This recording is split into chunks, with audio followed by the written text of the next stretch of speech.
दोस्तों आज हम जिस टॉपिक पे बात करने वाले हैं वो एक बहुत ही बड़ा डिबेट है कि आखिर हमें ऑर्गेनिक फार्मिंग करनी चाहिए या कन्वेंशनल यानी कि इनऑर्गेनिक फार्मिंग।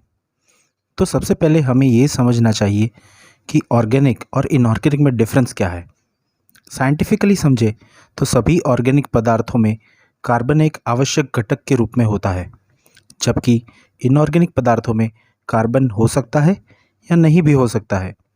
एक कार्बनिक कंपाउंड उन रासायनिक पदार्थों को संदर्भित करता है जिनकी संरचना में कार्बन होता है, यानी कार्बनिक कंपाउंड मुख्य रूप से एक प्राणी की गतिविधियों से उत्पन्न होते हैं, जबकि इनऑर्गेनिक कंपाउंड प्राकृतिक प्रक्रियाओं से प्राप्त होते हैं जो पृथ्वी पर जीवन के किसी भी रूप या प्रयोगशालाओं में किए गए मानव प्रयोगों को किसी भी परिणाम से संबंधित नहीं है।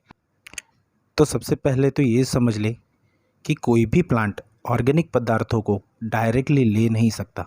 प्लांट्स हमेशा ही इनऑर्गेनिक फॉर्म में न्यूट्रिएंट्स को लेते हैं।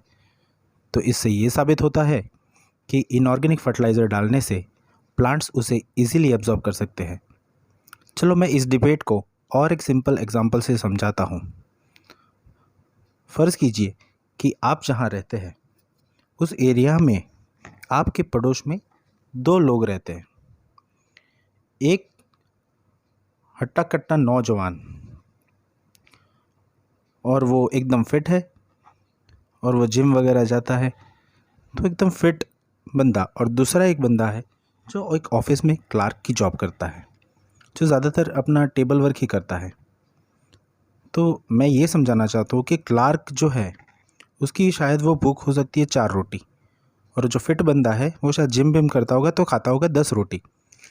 तो इससे ये समझ आता है कि आज के ज़माने में हम जो क्रॉप ग्रो करते हैं वो जेनेटिकली मॉडिफाइड हाइब्रिड्स होते हैं, बिल्कुल पहलवान की तरह।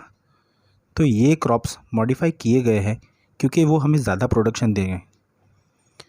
तो ये बिल्कुल ही 10 रोटी वाले एक फिट बंदे की तरह है। इसकी भूख भी ज़्यादा होगी।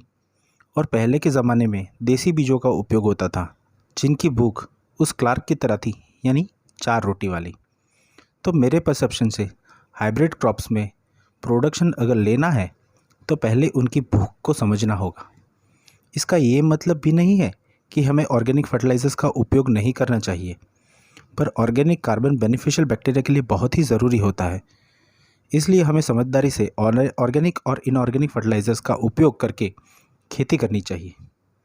और दोस्तों, ये सब समझते हुए भी आप लोगों को अगर ऑर्गेनिक फार्मिंग करनी है तो इतना ज़रूर याद रखना कि आपका प्रोडक्शन आधा हो जाएगा। इसके लिए मैं ये रिक्वेस्ट करूँगा कि गेहूँ, चावल जैसे क्रॉप्स में तो ऑर्गेनिक फार्मिंग आपको नहीं करनी चाहिए, क्योंकि ये हमारे स्टेपल डाइट के क्रॉप्स हैं। तो इसकी वजह से 135 करोड़ पॉपुलेशन को पूरा करना भी ज़रूरी है। और अगर आप ये समझते हैं कि ऑर्गेनिक फूड प्रोडक्ट्स हेल्दी होते हैं, तो मैं आपको ये भी बताना चाहता हूँ कि इनऑर्गेनिक फर्टिलाइज़र सॉइल में डालने से आपके प्रोडक्ट है वो अनहेल्दी हो गए हैं ये या केमिकल वाले हो गए हैं, ये बिल्कुल ही गलत बात है। क्योंकि हमारी सेहत के लिए अनहेल्दी सिर्फ़ और सिर्फ पेस्टिसाइड या फंजीसाइड होते हैं जो प्लांट्स एब्जॉर्ब करते हैं, और वो शायद सब्जी और फलों में उनके पार्टिकल्स कैरी भी होते हैं। सो फ्रेंड्स, मैंने आज शायद कुछ हद तक ये क्लियर कर दिया है कि अच्छा हेल्दी फूड प्रोडक्ट ग्रो करना है तो दवाइयों से दूर रहे। उसकी जगह हम नीम ऑयल डाल सकते हैं, प्लांट एक्सट्रैक्ट डाल सकते हैं, या कोई भी ऑर्गेनिक चीज़ का उपयोग कर सकते हैं। पर प्रोडक्शन बढ़ाना है तो इनऑर्गेनिक फर्टिलाइजर्स का उपयोग करना ही पड़ेगा। और मैं आपकी अपने प्रोडक्ट की टैगलाइन भी शायद बदलनी हो तो ऑर्गेनिक प्रोडक्ट की जगह पेस्टिसाइड फ्री भी लिख सकते हैं। तो ये खाना भी सेफ़ है।